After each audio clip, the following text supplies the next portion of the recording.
Magandang umaga, Malacañang Press Corps, and welcome sa ating press briefing ngayong umaga, March 26.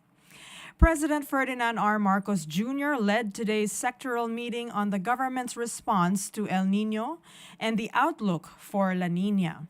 President Marcos has ordered the activation of the El Niño Southern Oscillation Online Platform, or ENOP, a centralized repository of data for the understanding, monitoring, and addressing the impacts of El Niño and La Niña. This will primarily serve the public and decision makers as well. In attendance at today's sectoral meeting were the El Niño Task Force headed by the Secretaries of National Defense, Science and Technology, Agriculture, and the Environment and Natural Resources. The Secretaries of DILG, DBM, Energy, and Communications were also present. Updates were given on government interventions in water management, food security, energy, health, and public safety. A quick climate outlook shows that El Niño continues to weaken and will likely persist until May 2024, with a transition to El Niño Southern Oscillation, or ENSO, neutral conditions in April to June 2024. La Niña is likely to develop within the next 6 months. And to give us the complete details, we have with us the DOST Secretary, Renato Solidum Jr. Secretary Solidum, good morning. Thank you, Daphne. Good morning to everyone. As mentioned, the El Niño in the tropical Pacific continues to weaken, but the impacts, like hotter and drier conditions, will continue. Although the El Niño will transition to neutral by April, May, June 2024 season, there is also the increasing probability of La Niña at 62% in June, July, August season. Also, we need to emphasize that historically, pre-developing La Niña is characterized by below normal rainfall.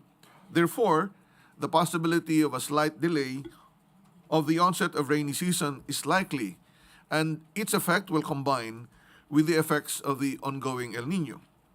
Hence, if we look at the impacts of the ongoing El Niño, starting October, we have seen some provinces to have dry spell, but up to March, we have seen the increasing number of provinces affected by dry spell and drought. As of March 24, 37 provinces experienced drought condition, meteorological drought, and 17 experienced dry spell and 13 dry condition. Now, the rainfall forecast would show us that by April, there will still be a lot of areas to be affected by way below normal rainfall, more than 60%, and also below normal. And rains will come by May, but there will still be other areas that will have less rainfall. So the forecast for the ongoing effects of El Niño would continue for April. We have 48 provinces to be affected by drought, 24 dry spell. But by May, it will be 54 provinces to be affected by drought and 10 dry spell. So almost the same if you combine both the drought and dry spell, but the drought-affected provinces will continue to persist based on DOST Pagasa's outlook, 25 by June, 23 by July, and 10 by August. So there will still be some provinces to be affected by the combined effect of El Niño and the preparation for La Niña, which would bring in less normal rainfall.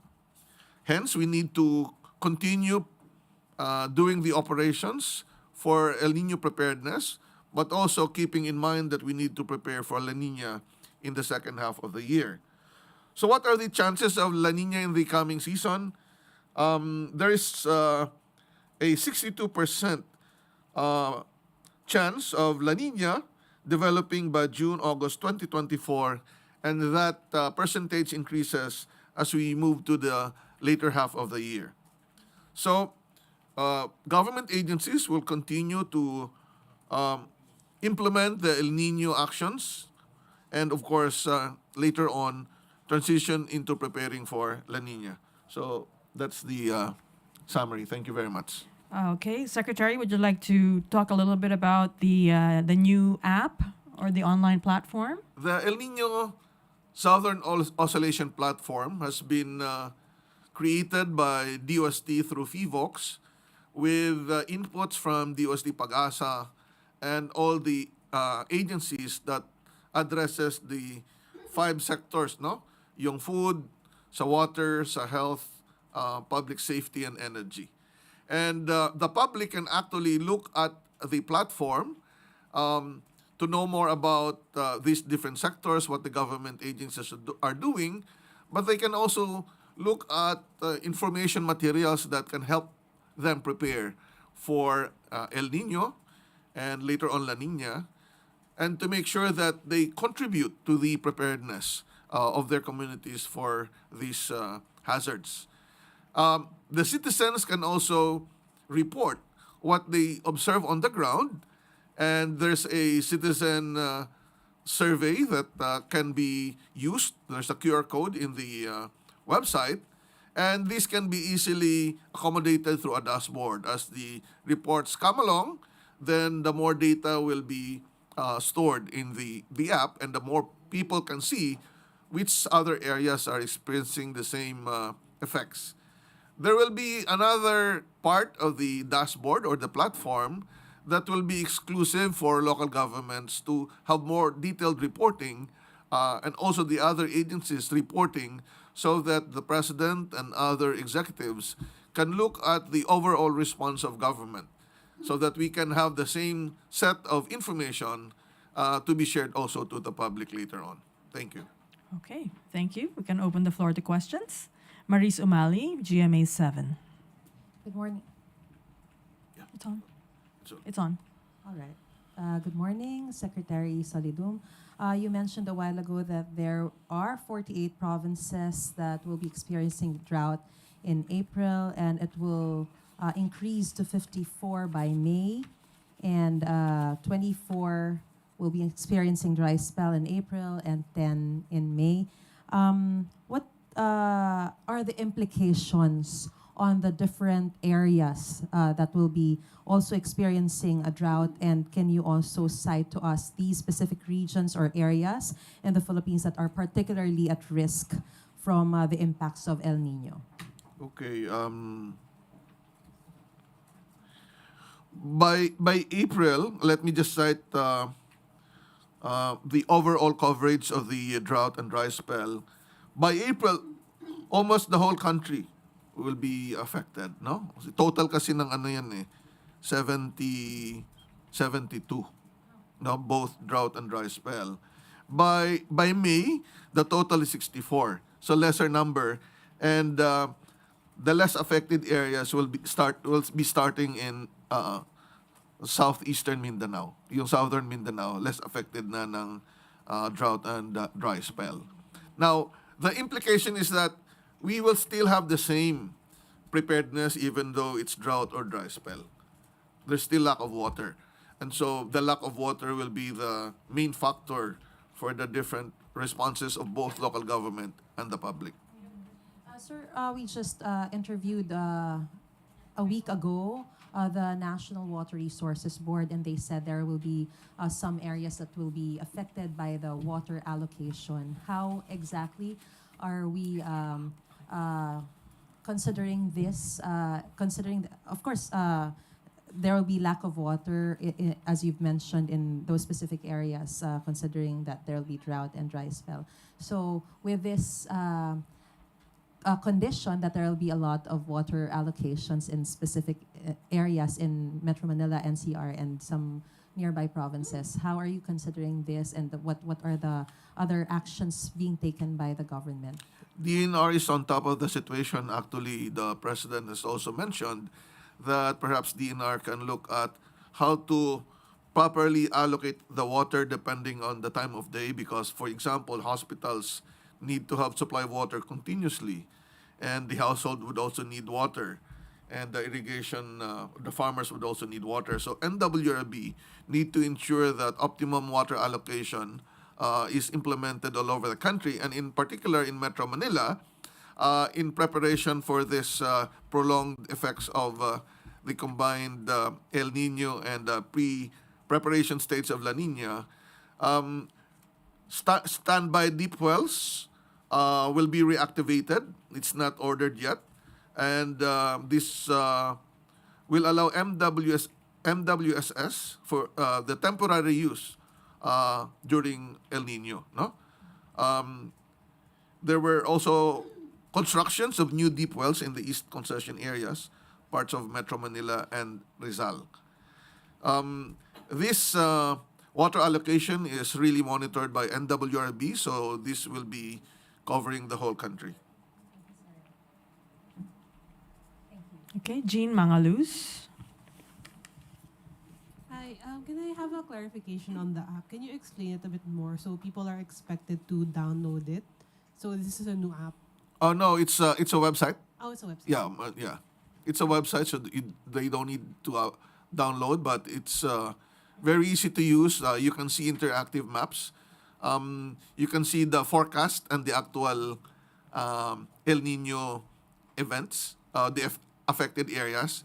But also they can actually look at videos and also information materials that they can read on, so that they can actually implement conservation strategies for both water and electricity. You could have a look at the app now. It's at the website now. Yeah, it's right there. https://enop@ndrrmc.gov.ph. So people can also report the Yes. situation. If you scroll the front page, there's a QR code that the citizens can report. And the dashboard can actually accommodate what they report. Okay, Alan Francisco, PTV4. Hi ma'am, hi sec, good morning. Sir, what's the effect of this El Nino to our food sector? Well, DA has made a lot of preparation, and this was reported earlier on. The main issue is that we need to make sure that affected farmers are assisted, but to prevent the to mitigate the potential effect of El Nino, cloud seeding operations have been done in southern Cagayan and northern Isabela through the efforts of DA, Bureau of Soil and Water Management, DOST Pag-asa, and the Philippine Air Force. And based on the experiences that we had, it can still be done and can be continued given the right clouds and advice of Pag-asa. And the plan is to make sure that this is in the mountainous areas upstream of dams, so that if ever there will be rain, then we can still store the water in the dams. Now, for the food sector, DA has implemented the alternate wetting and drying, and with the right seeds, because they used for this year 60% are hybrid rice, which would utilize less water. Actually, the yield has increased because you don't need the continuous water anyway for the rice. They also implemented the the quick turnaround, so that people can really plant right away and still use the available water in the soil. Now, for those areas that have problems, the repair and rehabilitation of water harvesting structures were implemented, pumps are being provided, and of course, alternate livelihood through the provision of like native animals, and of course for the fisher folk, they have alternate technologies that they can use. No, DA is also monitoring the supply of basic commodities and agricultural products. Okay. Eden Santos, Net 25. Good morning po, Secretary. Nabanggit niyo po kanina, hindi pa pinag-uutos yung pag-reactivate po ng deep wells. Gaano po makatutulong itong mga deep wells na to? Parang hindi nata ganun kadami yung mga available pong deep wells, especially dito sa Metro Manila. And then, gaano po kalaki pa yung ating water conservation sa mga dams bago po dumating yung La Nina? Okay, sa ulat ng DNR, yung critical dyan, yung bandang buwan ng Mayo, na kung saan yung level ng mga dam ay baka nasa mababang level na based on the operating level. Kaya ito mga deep well ay makakatulong sa pagbibigay ng dagdag na volume ng water. Alam nyo naman na hindi natin pinagpatuloy ang paggamit ng mga deep wells sa mga lugar na mayroon ng supply ang dalawang concessionaire. At iniingatan din natin na gumamit ng deep well kasi kapag sobrang gamit ng tubig, may epekto sa ground. No? So, kaya nga minamanage muna kung kailan ito i-operate at binabantayan ng mabuti. Ilang deep wells po yung meron tayo kung merong dati sa DNR? Wala akong sa ngayon na datos na matatandaan ko. Pero sinabi ng DNR na may mga standby deep wells na sila na na-identify. Na pwede pong itap anytime? Yes, anytime. Ayun. Thank you po. Okay, Maricel Halili, TV5.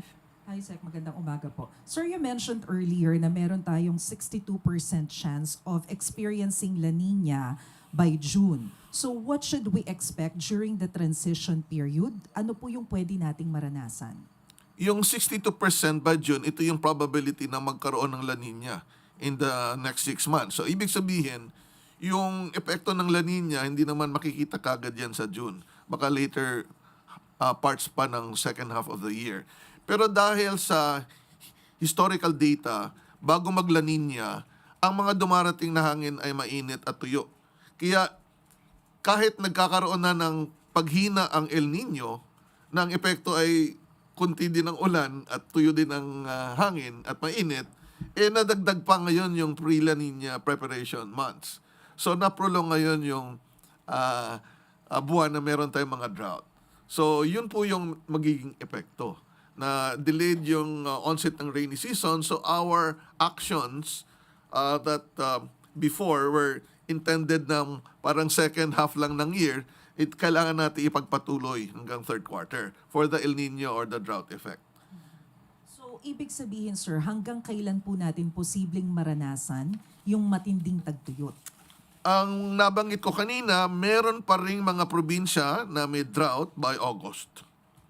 No? 10 drought and 1 dry spell and 2 dry conditions. So, ang kasagsagan niyan is April and May, and then pababa na yung bilang June, July until August. September, wala nang nakikita so far ang pag-asa na drought condition.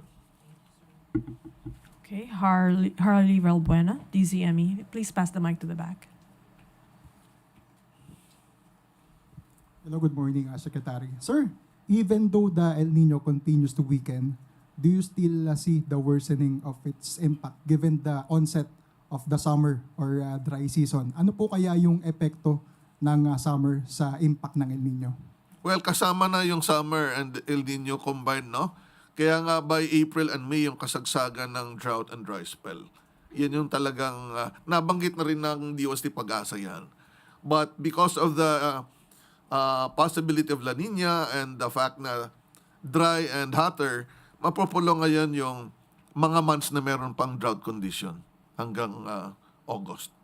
But the preparation for El Nino and the actions that we should take should be continuous. Now, pagdating naman sa summer, kailangan nating pagtuunan din ng pansin ang epekto ng init ng panahon sa mga tao. Kaya ang DOH ay nagbibigay din ng mga babala patungkol sa kailangang pagprotekta sa ating katawan sa pamamagitan ng pag-hydrate, sa pamamagitan ng pagsuot ng tamang kasuotan, at from time to time yung mga nagtatrabaho sa labas ay sumilong at magpahinga. Okay, Alvin Baltasar, Radio Pilipinas. Please pass the mic to the back.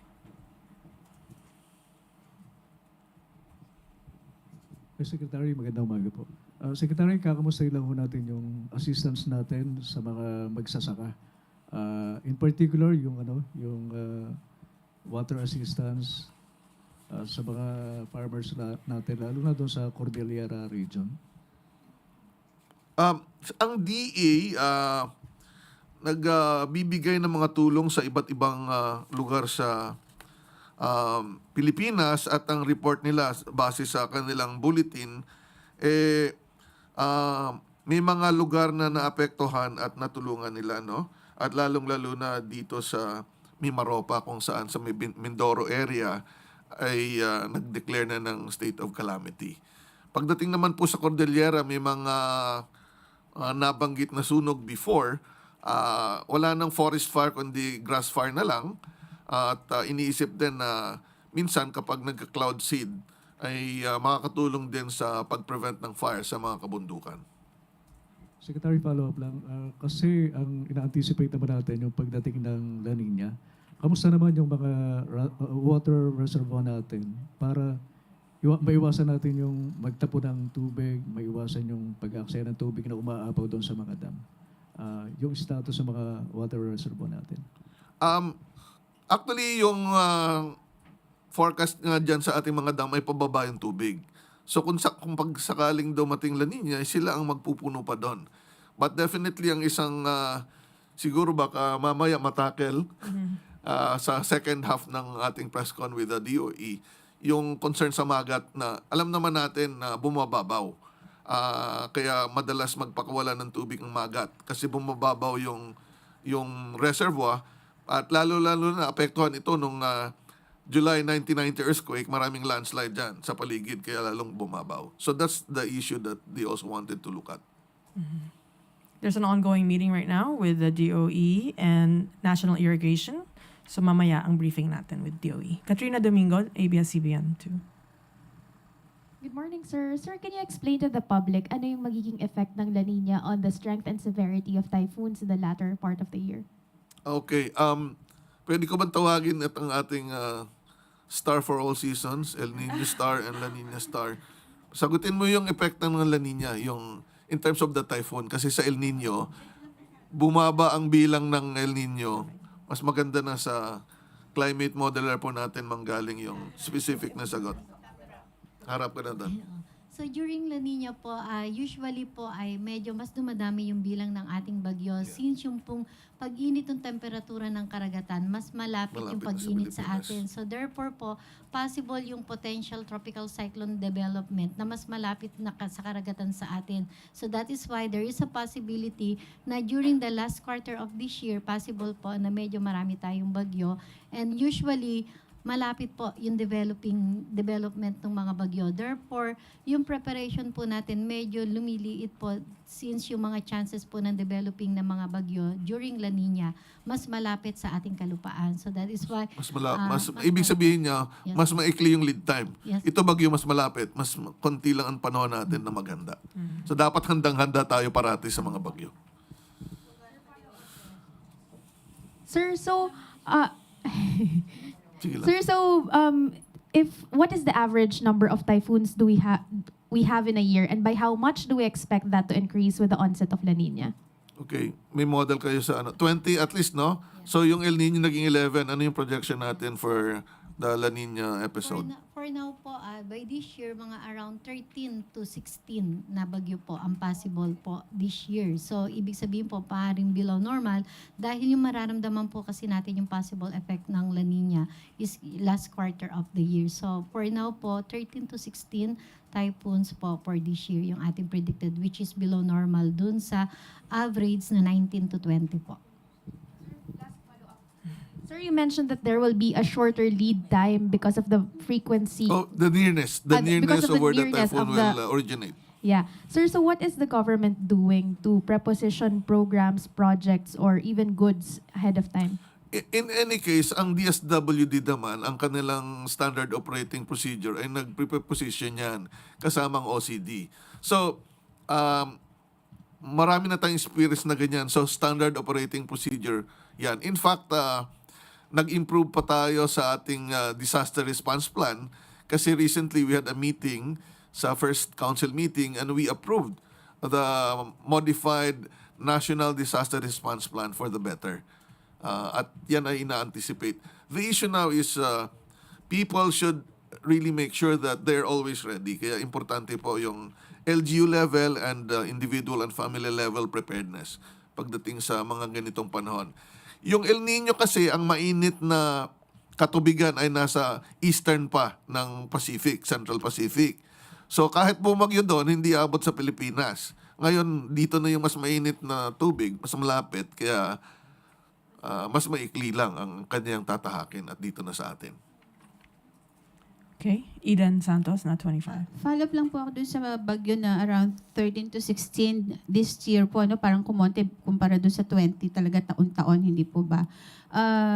Ito po ba inaasahan natin mas magiging yung malalakas na bagyo or hindi naman po ganun kapaminsala gaya ng mga nakalipas na taon? Lagi pong may possibility na may mga bagyo na mapaminsala. So not only in terms of malakas yung hangin na dulot nito or possible po yung medyo maraming ulan. So dalawa po yung possible po na posibleng tindi ng magiging epekto po ng ating mga bagyo. So yun po yung kailangan din po nating paghandaan dahil nandito tayo sa combined effects ng El Nino, although weakening siya. So ito po namang La Niña. So medyo kung maaaring maging rain-bearing yung ating mga bagyo. So therefore, medyo maraming ulan pagdating po ng possible arrival po ng La Niña. And ito naman po, yung mga medyo malalakas yung mga hangin. Kapag medyo during the southwest monsoon or habagat, so possible naman din po yung mga malalakas na bagyo in terms of malakas na hangin. Mababawi natin yung tubig na mawawala sa El Nino. Hopefully po. So possible po, but then kailangan din po natin yung proper timing ng pagdating ng mga tubig. So kung halimbawa po naman na last quarter ng year na darating yung ating mga pag-ulan due to La Niña, so ang very critical po natin is yung the time na maka-recover yung ating mga water reservoir. So yung July, August, September, hopefully po dito tayo maka-recover ng medyo mas marami po yung ulan na darating para unti-unti pong tataas na yung level ng ating mga water reservoir. Okay, go ahead, Katrina. Sir, clarification. Until when do we expect La Nina to persist next year? Do we have a projection already? Every 6 months yan, but do you have more than the 6 months projection? So for now, kasi nakikita natin at least first quarter of the following year and it is somewhat weak for now yung nakikita natin. So kailangan we need to keep on monitoring po. So parang yung ating progression last year sa El Nino, nag-update tayo every month. So just so that you understand, very dynamic yung weather system. So that's why we need to continuously update everyone. And this is why we have the online portal the online. to keep everyone updated with specifics on localities. So the online platform can make you aware of the potential El Nino or La Niña. And the more data that we actually provide to the platform, the better for the LGUs and the government to really respond to the effect more speedily. Thank you. Maricel Halili, TV5.